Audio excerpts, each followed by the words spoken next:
leading up to the landfall of Hurricane Helene, schools around East Tennessee debated whether to close. The storm was traveling north and they knew inclement weather was on the way, most likely bringing heavy winds and flooding along with it. There was no reason to be open with the chance of dangerous travel or losing power. They thought they were prepared, but no one was prepared for the devastation we saw in our part of East Tennessee. The storm hit quickly, it hit hard, and it did more than just flood. In the first couple of days, I think it was still a rather chaotic situation, and we wanted to bring at least a little semblance of some order to the chaos by just tackling a few stories. We're a small paper, we tackled what we could a little bit at a time, but it was just an unprecedented event. And the way the damage was spread out from the flood, I mean, if you were to have visited downtown Irwin the next day, you would not have thought anything had happened. I mean, downtown Irwin open for business and normal as could be. And it only gradually became apparent to everyone the full scope of the tragedy that unfolded on September 27th. There were people who were saying it was going to be catastrophic, but I don't think you really picture that. What it actually looks like, you can't picture that in your head. Yeah, we received a phone call from the editor in Mountain City. It told us that the old tree up there, the old oak, I believe it was, that had toppled, and that was the first sign. And then we started hearing reports of flooding throughout the day from Carter County and from Washington County, not so much in Hawkins and Sullivan, but then we really started hearing things about Unicoi County. And then early afternoon, we found out that at the hospital in Unicoi County that there were 50 plus people stranded on top, and we knew we had something big going on. We got up around 6 in the morning, and I started getting phone calls asking me if we were aware of how much flooding there is in town. So that was the first kind of wake-up call. And so we went back and forth, made some phone calls, some other folks too, but the mayor himself started driving around town, sending me photographs of pictures of the flooding and how the water started rising. And that was the initial start of, wait, this is a little bit more than just a little rain. And then, big news for this town is that our big award-winning 350-year-old tree just fell down. The news started coming in, pouring in. I was still at home. I couldn't even drive into town because now roads were closed. And this is all within the first few hours of the morning. That's when I realized, man, this is big. We couldn't even get into town. That's why we had folks who live in town, like the mayors and some other folks we know are the ones that started letting us know how bad it really is. When you hear that the electric company is underwater in the heart of town, you know this is not just a little rain or some small flood. And that's when we start realizing that we need to wake up, because this was much worse than anybody anticipated. Biggest mistake I made in the whole thing was I decided I'm going to go up to Monroe Mountain because I know there'll be stuff going on up there, and the Doe River always floods up in that area, so I thought it would be a good place. And that was a mistake, because when I got up halfway there, trees started falling down all over, and we had 100-foot tall trees falling on a 5-lane highway, and turned around and started coming back towards Elizabethton. This is on Highway 19E, and just about missed a huge electrical line that was hanging right at windshield level across all 5 lanes of traffic. And for the next 2 or 3 hours, I was trapped there, spending my time watching trees fall down across the highway. And then I realized later they weren't just keeping traffic from going forward because of the down power line. It turned out that all of Hampton was flooded at the time, and there was no place to go, so they kept us up there. So I didn't get to see a lot of it.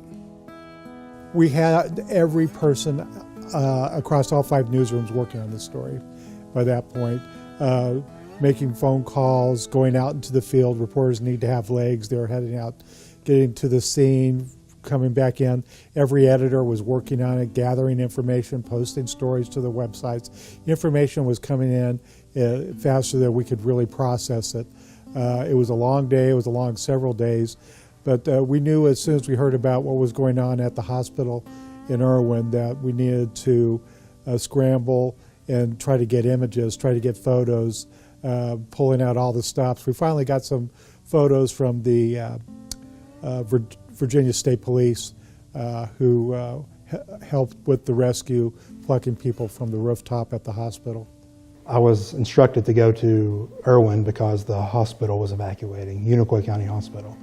And so I drove over there, and as I was driving over there, I was on I-26, and there was water pouring onto the road.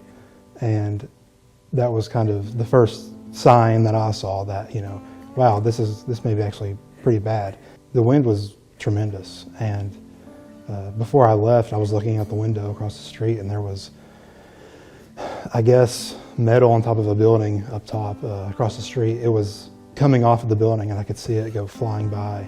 So I thought the wind was going to be the biggest factor, but it was actually the water. The water was just pouring onto the road, and as I pulled up onto the ramp, I looked over and I saw just water flowing all across, in all directions, just water just knocking stuff over, going through buildings, going through walls of buildings.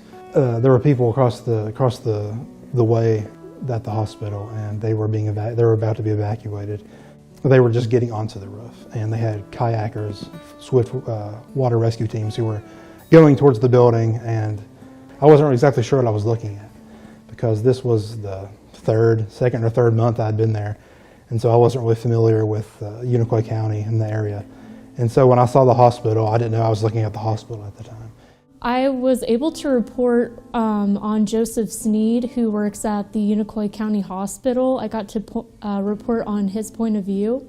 He kind of went over the details of what people were feeling at the time, and there were plenty of people on the hospital roof that needed oxygen tanks while they were waiting to be rescued, and Sneed had to go back in with some officials to get extra tanks for them. Overall, just that process of them getting off the hospital roof, I think, was an incredible effort done by emergency services, and it was really special to hear that kind of heartwarming story in a time of disaster.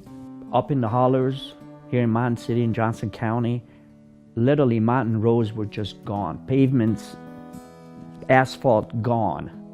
Up in the mountains where people were getting stuck. Now those calls will start coming in while they still had power, but that was gone too. And so once all those started building up, and on top of it you got main routes like State Route 91 going north of town, a dozen places the road just washed away.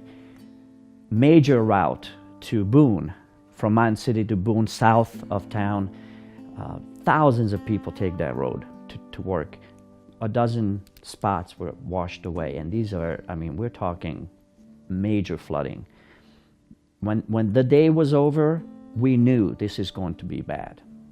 On Monday, I called an employee from the Unicoi Animal Shelter and talked to her about her experience saving all the animals, and I think that was when it really hit me hard about the reality of what people went through, where for a while she was alone, and then another employee and some community members came to help her, but she experienced the power being out, so she was working in pitch darkness. There's over 100 animals, and she and other people were risking their lives. The water was up to their chest. They were trying to carry these large squirming dogs out against the current inside the building.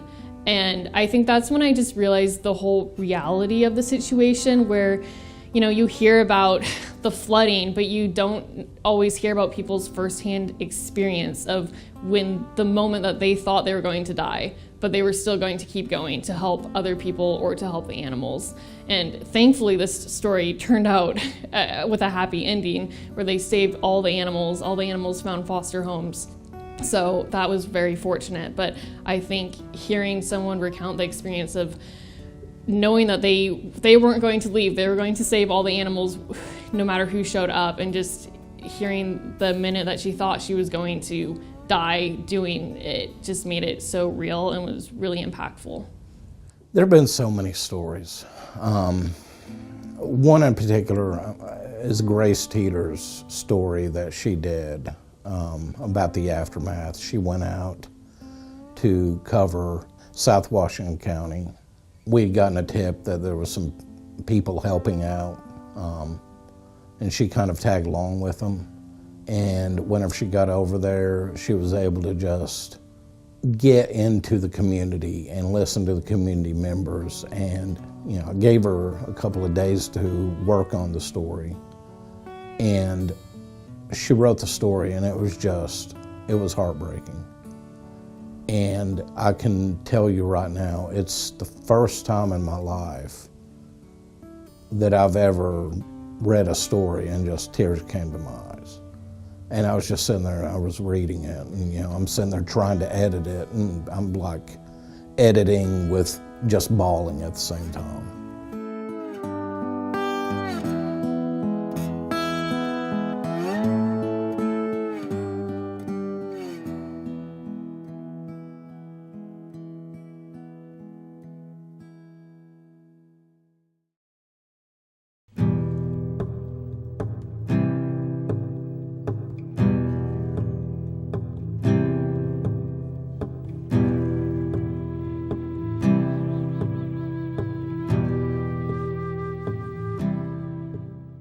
I wasn't really prepared for kind of the effects it would have on the community, and I kind of spent the first day I was here, I think that Friday, going around Johnson City, taking pictures of different, you know, storm damage and flooding at that time, which to me just meant, you know, Milligan's Creek is going to be overflowing or there might be some tree branches, but I didn't realize really how bad things had gotten until I went to Embreeville the next week, and that was really kind of an experience I'll never forget.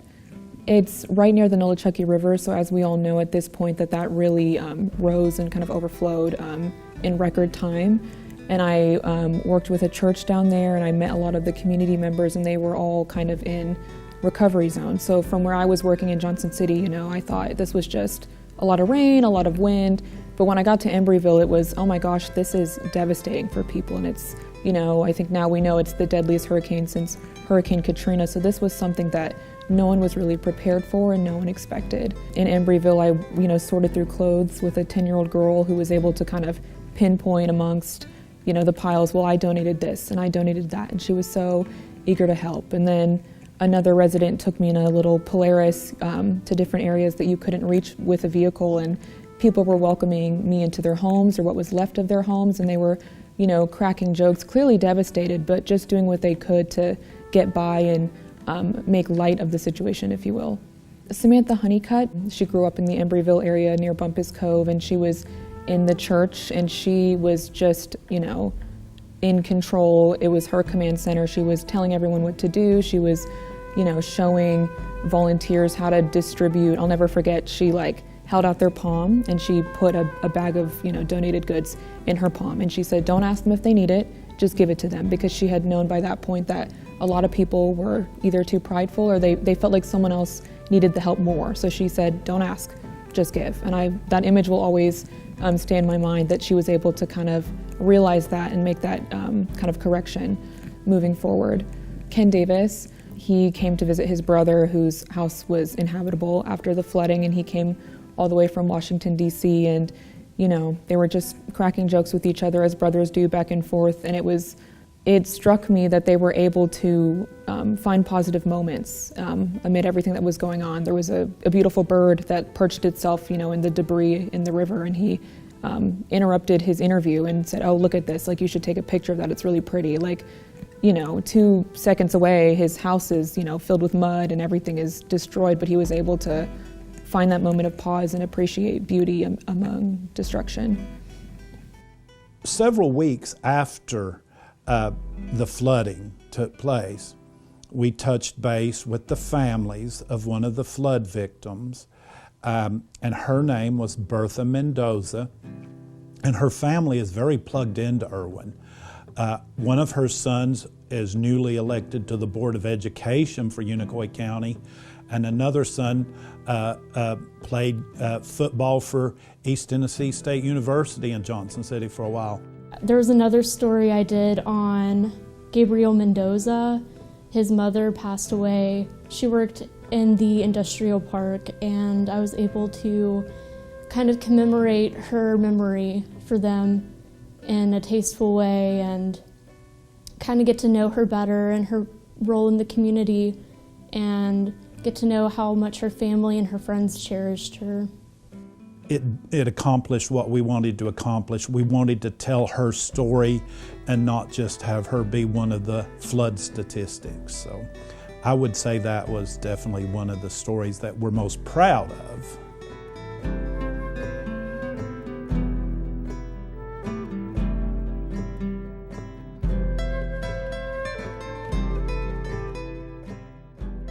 The area around the Nolichucky was decimated, losing homes, lives, and businesses.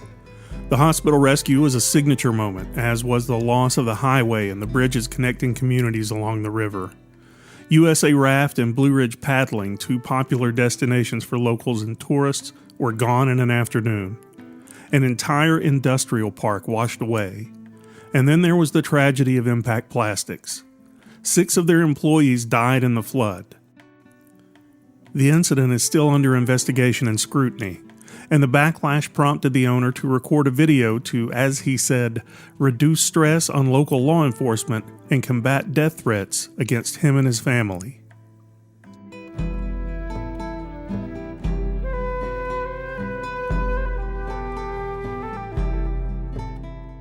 I went to Governor Lee's, I think his first press conference in Eastern Tennessee after Helene had hit, and he was standing on I-26 on that bridge that collapsed. You could see the rubble of, the factories and everything, and being able to see that firsthand. Also drove through Irwin when I saw about 100 people standing outside. I think it was City Hall in Irwin. They were trying to expedite unemployment applications and benefit applications.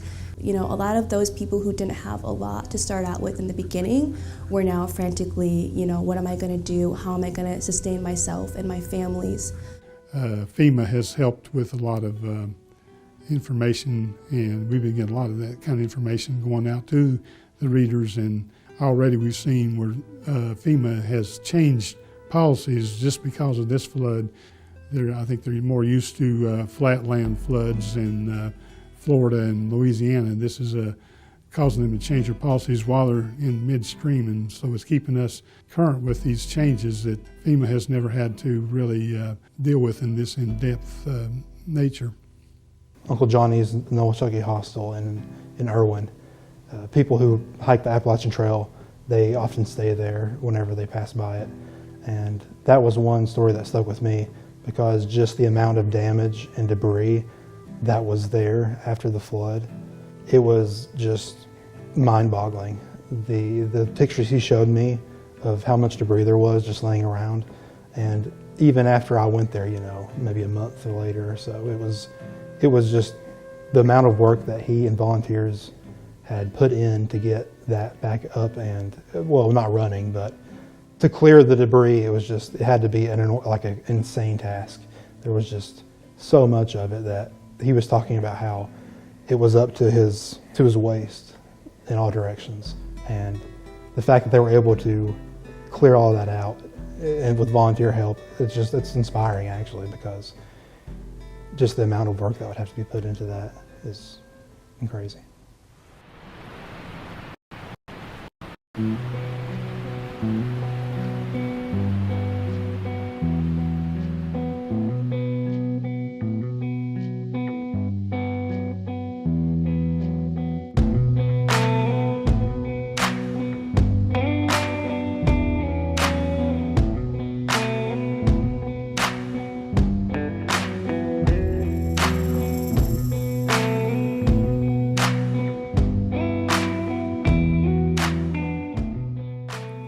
Our reporters were involved in the community more than ever during their storm coverage, and there seems to be a renewed dedication to serve the people in place they call home. It's the responsibility of the media to hold government and oversight accountable, and as we move ahead, our coverage and mission will be to do so with the utmost regard for our community. It doesn't take a hurricane or flood to remind you why you do this job, but it certainly puts it in perspective. The rebuilding effort will take years, and we all want it to happen quickly, but it's still our job to see that it gets done properly and legally. I look forward to continue to telling people stories about, what it means to them for recovery. People may forget that Helene happened, months and months down the line, but I think that as long as we will continue to tell people stories, I think that's what matters most to the community. Also making, the federal government and the state government as accountable as they can to helping these people get back on their feet and rebuilding their lives. Well, from the get-go, we were in the heart of everything. Of course, as so many other news media organizations, but in a small town like this, we are the only media. We're the only press. So a lot of folks rely on us for information. We went from church to church. We went to, of course, the main recovery centers and things like that. So we promoted as much as possible. We took a lot of photographs just to let people know what's going on. We made sure that everybody was aware of where they can pick up items. And of course, there were some other situations where people were confused or they didn't know how to get certain items and they were confused as to where to get help. And we were glad to be a part of that. One of the things that bothered us is how many folks were turned down, not receiving help that they thought they would. One of the biggest issues that we needed to help promote is that just because they were turned down by FEMA or denied their request, that was not the end of it. They needed to go back. And folks around here just lost faith, lost hope. They saw that all they saw was denied and just tried to do everything on their own, which did not surprise me. People here, they don't need anybody. Everybody has a truck, everybody has all the tools that they need to cut trees and clean things up. So that's something is still on us to continue to encourage, don't give up. And the other thing we're trying to do now is we're focusing on letting folks know that the community is still there for them. Well, from day one, we've posted all of our stories for free in front of our website. And going forward, you will not need a subscription. We're doing that as a public service for public safety, keeping everybody informed what's going on. When the storm affected Irwin, that people were cut off and there was no electricity, they had no internet service, no cell service. The print product was how people got information. We're covering a number of different angles from the health of the Nolichucky River. Stories such as divers who went in the first days are now developing river rash. So that's a threat that we need to continue to look at. The EPA has a full-time specialist in Irwin monitoring everything from the sewage plant to the river. We need to keep on top of that. There's the investigation of the people who died at the industrial park in Irwin, so we need to stay on top of that. We don't know what the long-term environmental effects will be, so this story will continue to unravel and unspool for the next months and years.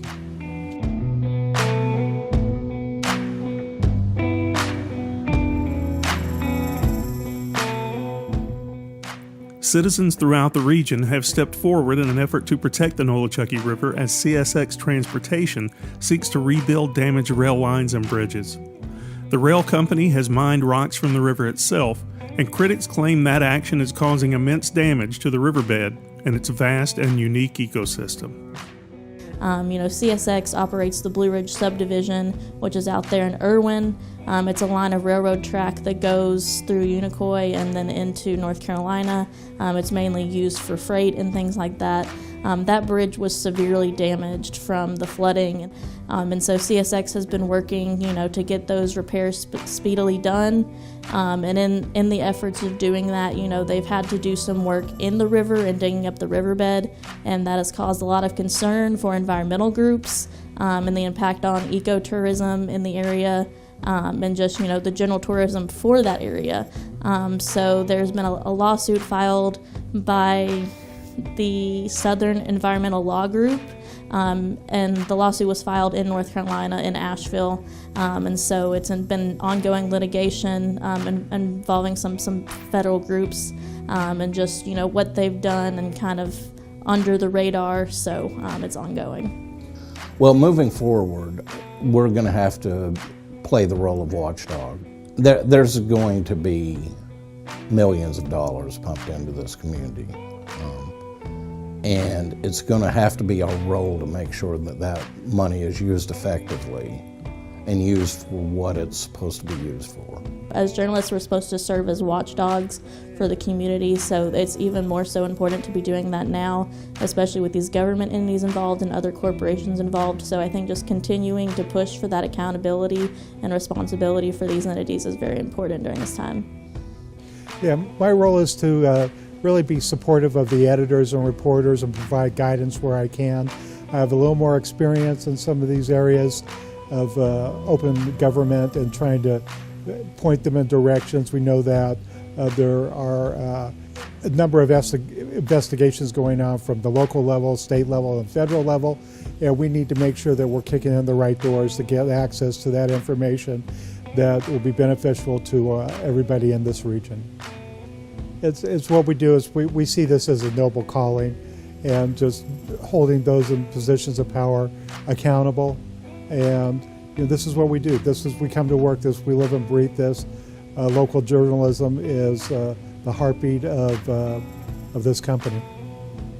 Well, you never imagined something like this happening in your community, especially this far inland. But life has a way of delivering the unexpected, and this storm was no exception. The moment we realized the magnitude of what was unfolding, our teams across Six Rivers Media joined together and became unified for the single purpose is to provide timely, accurate, and compassionate reporting to our communities. It just wasn't about covering the story. It was about being there for the people we serve all year long during one of the most challenging times they've ever faced.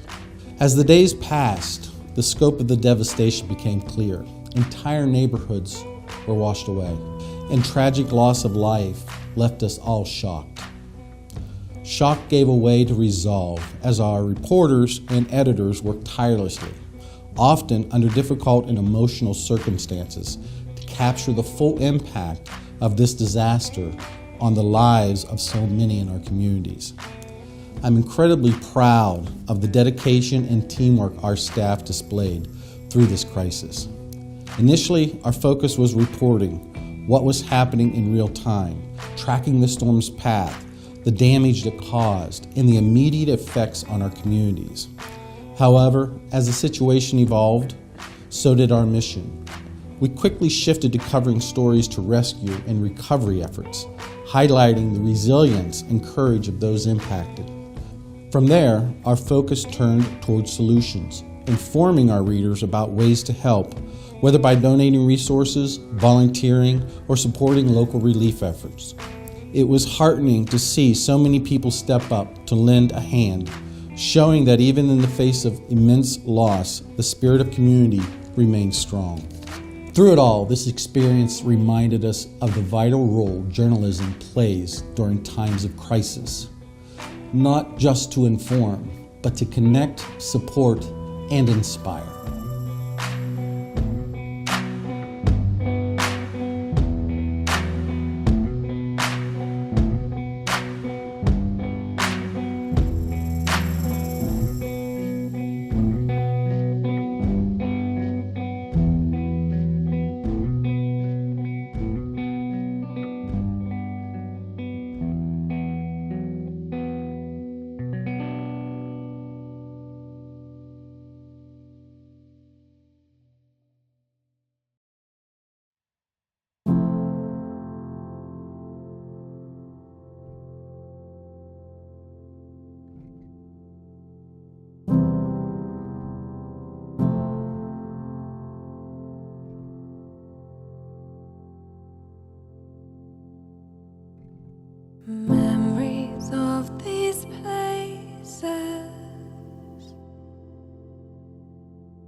concealed until the walls come down,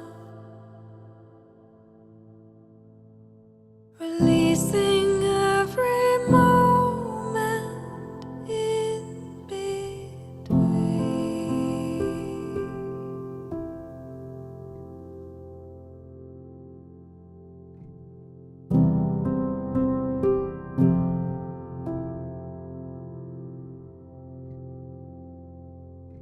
A memory of these faces,